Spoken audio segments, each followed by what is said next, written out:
Yo, what's going on YouTube? Hopefully we don't lag too much in this video. I'm gonna have to kind of monitor myself as I'm making the video, but we are back with another movie review, and we have Multiplicity. Maybe I could do something cool where I show multiple of my face if I was good enough at editing, but I don't think I can do that. If I will, I'll pull it off. This is a 1996 American science fiction comedy film starring Michael Keaton and Andy McDowell, who kind of, spearheaded the movie, move it forward.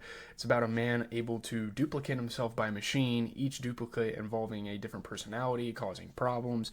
That's kind of the main premise. We are back in the comedy world, ladies and gentlemen. The world of Multiplicity, spearheading a classic 90s comedy film with multiple twists and turns. We all know and love Michael Keaton, obviously. He's Beetlejuice, he's been Batman before, he's been Jack Frost, all these iconic characters. And he came back to play Beetlejuice again, and many other characters, obviously. This guy's a really good filmography. He's been in all sorts of good films. But what happens when he plays a relatable, average Joe, normal father, husband, blue-collar worker character who's looking to, multitask? Let's find out. So getting into the premise, this movie follows Doug Kinney, played by, of course, Michael Keaton, who's the main actor here, who's a busy construction worker struggling to make time for his family and his demanding job. When a scientist offers to clone him, Doug accepts and spawns a slightly more macho version of himself. So he starts to kind of undergo this cloning process where it's like one Doug can do this, the other Doug can take care of the family, one of them can go to work, one of them can go do whatever the hell he wants to do. And he decides to create a second clone, another clone, but this sparks a series of duplications when his second clone begins to feel overwhelmed. Doug attempts to manage as many clones while trying to keep his wife, played by the oh-so-beautiful, my goodness, Andy McDowell is beautiful to me, I don't know, in the dark. Trying to keep her in the dark, trying to hide these clones from her. Will anyone else find out about these clones, or will Doug clean up his mess? Will Doug's multiplicity end up helping him get things done and spend time with his family, or will it perhaps lead to his downfall? Those are questions that you kind of have to find out watching the movie. I'm going to try not to spoil things. I'm not going to give any specifics on scenes because I feel like you guys should experience the movie. I guess with the movie review, you should probably watch the movie before watching the review, but I guess if you need a recommendation, here you go. Man, it seems like forever since I've done one of these, but you guys know the format, getting into the good. I've never quite seen a concept like this in any form of movie, any genre. Sure, cloning is a big, scientific phenomenon that we hope to reach one day with humans, but I've never seen the concept explored in a comedy film. It's definitely got, a sci-fi nature to it, and I'm sure there's plenty of sci-fi movies that have kind of explored this concept, but in a comedy film, it's pretty awesome. It's so relatable, too. You take a guy like Doug, who's just this average guy, and you put him into this world of opportunity where he can multitask without, actually multitasking. There's a lot of, real-world problems being explored here, fathers not doing well with taking care of the kids in the house and wanting to just work all the time and not having time to see their family. Sorry about the lag. You guys are just going to have to ignore it. The wife wanting to get a job because she feels bad for her husband and, getting turned down. No, honey, you have to stay home because I have to work and you have to watch the kids. The classic, gender roles. Not having enough time in a day. That's really the huge thing, is just not having enough time in a day. That's the big thing that this movie explores. These are all things that I obviously can't relate to too much because I'm not married and I don't have kids. As a college student, I can definitely grasp onto the very concept that sometimes there's just not enough time in a day. Schoolwork, this isn't a chore, but YouTube is pretty time consuming. I love doing it though. Taking care of yourself, hanging out with friends, texting people you care about, your parents, your friends, your girlfriends, whatever.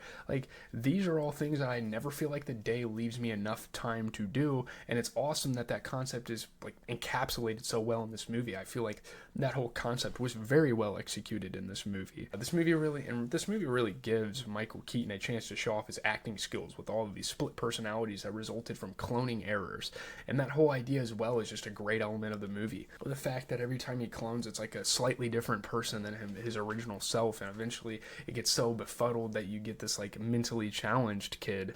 It's really cool. Obviously normal Doug, you get this meticulous OCD particular Doug, you get this mentally challenged version of Doug, which we can talk about later. I don't really know about that. And then you get this macho party animal womanizer Doug. it's cool, man. It makes for a lot of fun, and the way the movie wraps up is actually pretty heartwarming as well. You kind of take this concept and you reach a really nice resolution with it. It's a very lighthearted movie, and that is nice for a change when you come off of watching the brutality and the gore that was the Suicide Squad franchise. Liked a lot of those movies, but it's nice to get some softer, film here. I actually think for the time this film was made too, the effects to duplicate Keaton's characters was pretty awesome. I think that was pretty cool. So it was pretty well done. So let's move on. Getting into the bad, I think the major bad thing is like the mentally challenged Doug just being included in the movie. Number 4. Looking back on this movie, I just don't think that was particularly the move. I don't think that was a great idea for them to do. I get it. 90s comedy had a fetish for making fun of, excuse my French, retarded people. But in today's era, it's not that like, oh, cancel police, let's shut down this film. I'm not saying that. It just feels very forced and cheesy, and it doesn't really hit the same. The character adds no depth to the story. Like, he's doing nothing. He obviously has some very funny moments, like I want pizza. And I like pizza. I like it. Like stuff like that. But the only moments he gets on the screen most of the time is him licking pizza, fucking around with saws, making a mess, and it just feels exaggerated. And it feels like the movie does a little too much with that character. And he honestly doesn't even need to be in the movie at all. It's just kind of weird.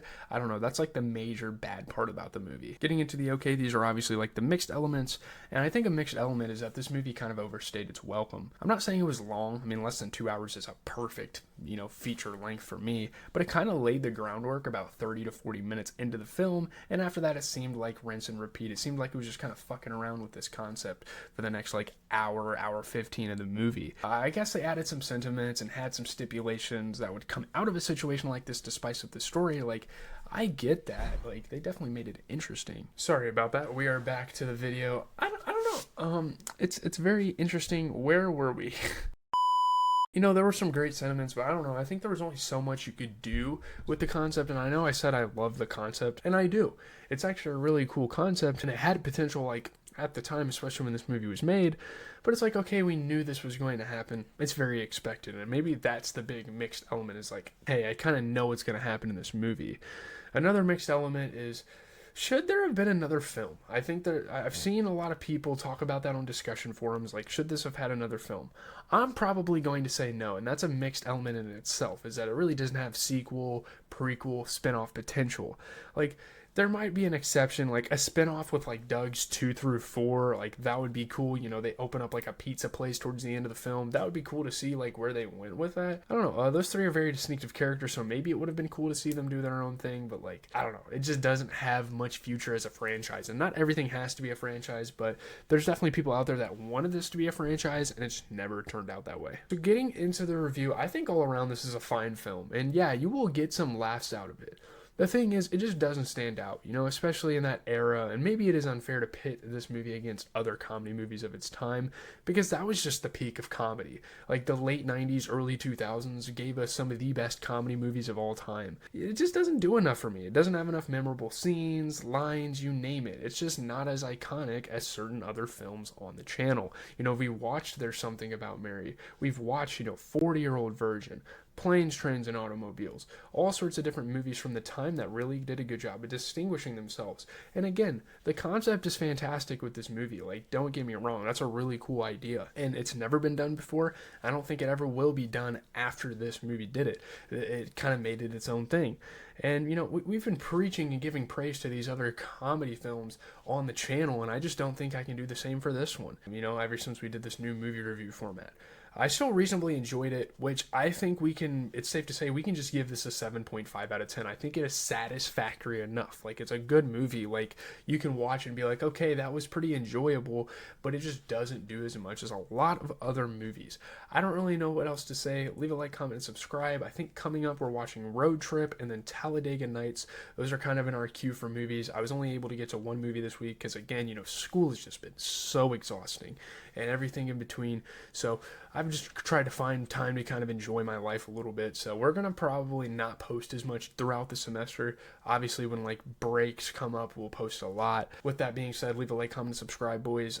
Future's dropping an album this Friday. I will hope to get kind of a short form review format. I don't think I'll have time to edit a full-on reaction. I don't know if I'll have time to ever do that again, unless it's maybe summer, and I'm feeling up to it. But peace out, boys. Catch you in the next one.